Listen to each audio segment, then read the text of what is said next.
Thanks a lot, Redwan, for having me. Good to be back at a CSID event. So let me just start off by saying that basically 9 months have been lost. The conversation that we're having now, it's a bit frustrating because it's almost the same conversation I think we should have been having literally 9 months ago. And there were some of us, including Redwan, who almost immediately the day after were saying that this is either close to a coup, heading to a coup, or already a coup. Um, and and I think that there's a real sense of urgency in light of the fact that these 9 months have passed.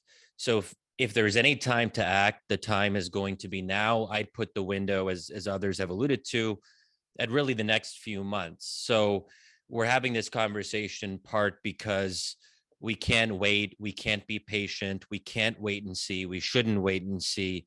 The time for action is now, and if we're not going to do something now, we should pretty much call it quits and expect Tunisia to move towards dictatorship on a perhaps a semi-permanent level, at least for the coming years.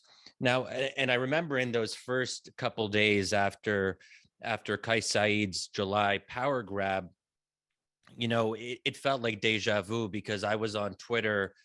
Um, Perhaps people thought I was doing it somewhat prematurely, but writing and calling out for a suspension of aid and suspension of IMF talks last year. People said, "Oh, Shadi, you're thinking too much about Egypt. Tunisia is in Egypt. We Tunisians will never let Tunisia become an authoritarian regime. We're special, we're different, so on and so forth." Of course, this is the same thing Egyptians said in 2013. Yes, Shadi, we know that you're going on about the academic literature on coups and how our coup is supposedly textbook coup, but we Egyptians, we're special, we're different. We won't let this happen in the way it's happened in other places. At some level, you can't argue with history, you can't argue with the record. And not to say that political science is completely a science, but when we have a lot of evidence over dozens of cases over decades, we know what a coup is when we see it, and then we act accordingly, and we don't give into this idea that Tunisians are going to be different or that Egyptians are going to be different. And now we have confirmation 9 months later that Tunisians are not immune to the same things that other countries and peoples have fallen victim to. Now, on the question of aid, I quite frankly at this point, a partial aid suspension, it's nice symbolically, but there's a part of me that almost wonders either we don't do an aid cut at all, or we do the full thing. What we know historically, particularly in the Middle East, is that partial aid cuts simply don't work. And this is where I take a different lesson than Sarah. What we tried in Egypt, the reason that it failed was that not only was it partial, it was incredibly partial. And I just went back to make sure I had the numbers right. According to a POMED report from a few years back, which looked at the 18-month suspension period in Egypt, Egypt still received $1.8 billion in assistance during that year and a half period. That represented 92% of the 1.3 billion per year annual rate. In other words, the partial suspension wasn't 50%, it wasn't 25%, it wasn't 15%. It was only 8%. So that's the problem when you try to split the middle and you try to be very surgical and you move things around. First of all, you dilute your message. People don't actually know what's going on. It's hard to follow the actual nature of the suspension, where even I remember US officials were confused about their own suspension, about what it actually meant. And then, of course, John Kerry made that very memorable remark where after the suspension, he said to the Minister of Foreign Affairs counterpart in Egypt, he said, basically, the aid issue is a very little issue. He used that actual word, very little issue. He made very clear that, hey, guys, don't worry about this. So there's always a risk that once you introduce these complex aid mechanisms, that the assumption is going to be that you can somehow get around it um, through various means. Now, that said, I'm sympathetic to the idea that aid cuts are not the answer, or not, they're not the only answer. And that's why Sharon and I, we wrote a piece in the Washington Post a couple of weeks ago where we called for what we call the maximalist option, something that is rarely used. Sharon talked about it. It's using the IMF talks as our primary lever. Now, the reason we don't use this all that often is because we like to pretend that the IMF doesn't do politics, and that the IMF doesn't care if a government is authoritarian or democratic. So, and then also in the IMF Articles of Agreement, there's nothing specifically about having to be a democracy or having political reforms or all that stuff.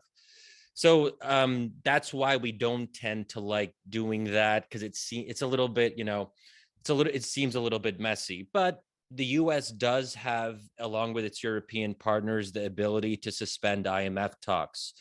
The US and its European partners are the largest shareholders in the IMF, meaning that they can use their voting rights to compel IMF officials to suspend talks. That is not unrealistic.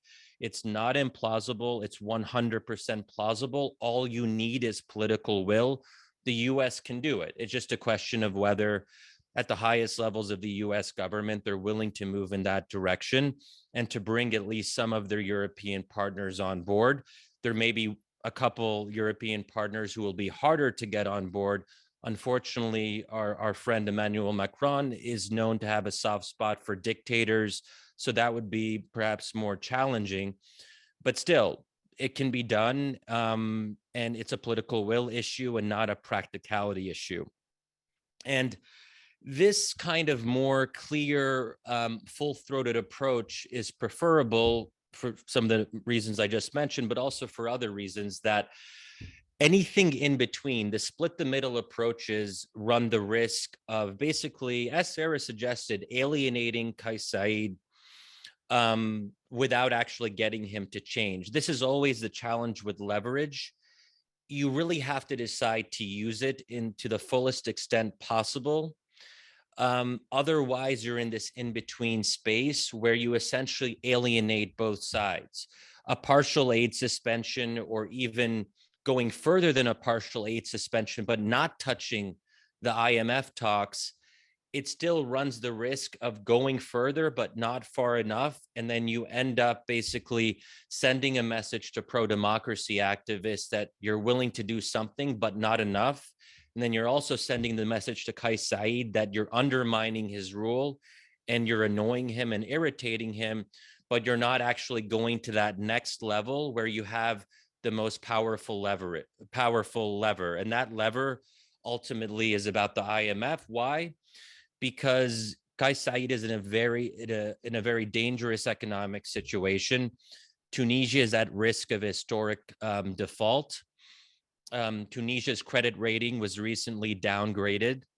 And it's not just about the IMF support. IMF support also opens up other credit lines. It opens up other financial avenues. It also sends a signal to the international community that Tunisia is open for foreign investment, that it's not too risky, and that the international community will ensure that the Tunisian economy perhaps not prospers, but at least survives and, lives to fight another day. So the IMF in that sense is the opening for Tunisia's economy. And that's why, various, former Tunisian officials that Sharon and I have talked to have always come back to this. Tunisia needs an IMF bailout. And this gets me, I think, to a broader point, is that we misunderstand our leverage. We always do this, I think, in the Middle East, is Tunisia needs the US, and Tunisia needs the US much more than we need them. I mean, it's not even really close. And to be so tiptoeing around Kais Saied in order not to annoy him or to think that he can actually do better or be better. I think it suggests a fundamental misreading of the situation and a fundamental misreading of the fact that Kais Saied is in a weak position. Also, there's a naivete in thinking that private diplomacy can ever work with someone like this. If you're an autocrat, you're an autocrat.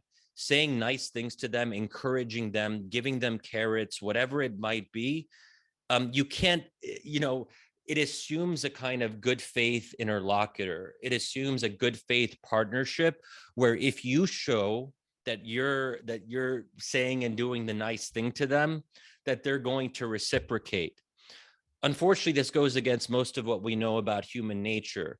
They're going to see that as a sign of weakness, that we're coming to them and we want it to work and we're trying to find a way to use private diplomacy to, we've tried this before in the Middle East. It doesn't work with autocrats. And we know that Kais Saied is not a Democrat. He said this very explicitly before. As we mentioned in our Washington Post piece, he had this memorable quote where he said quite literally, "I don't believe in representative democracy." At some point, you take people at their word and you don't try to see the good in them. They have told us who they are. And that's why, that's one of the reasons I think that there's relatively little we can do in terms of the approach where we encourage and we try to be nice to Kais Saied. The final thing I'll say is, the fact that this is happening now is interesting. It's happening under the auspices of the Biden administration.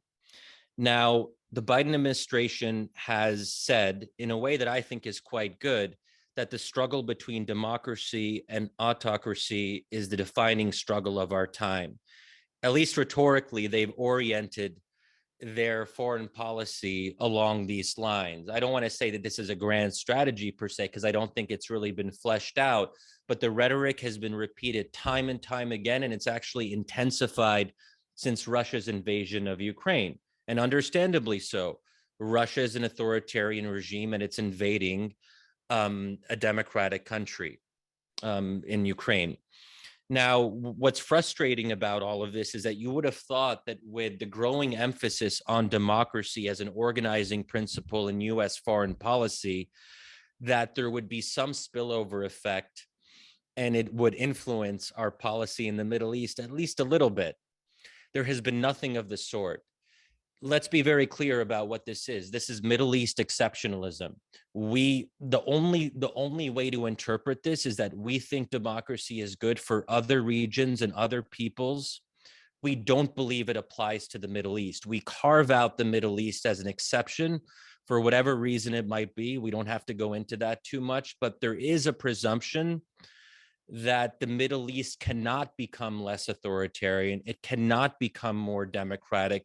Perhaps there is something wrong with Arabs themselves. I don't want to read too much into the psychoanalysis about how some in the administration might think about it, but we have to be very clear that this is what's going on now. So it's up to, I think, the rest of us to say that if this is going to be the central struggle of our time, as the Biden administration says, the only way it's the central struggle is if it applies to all regions. It's not the central struggle if we're exempting one of the most strategic regions in the world, a region that still matters. Maybe it doesn't matter as much as China or Russia, and people don't pay attention to it as much anymore.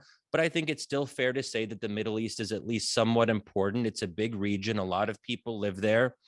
And if we really think democracy is right and good on this broader strategic level, I don't think that people should or can believe in us when we say that if we don't include the Middle East into that broader agenda.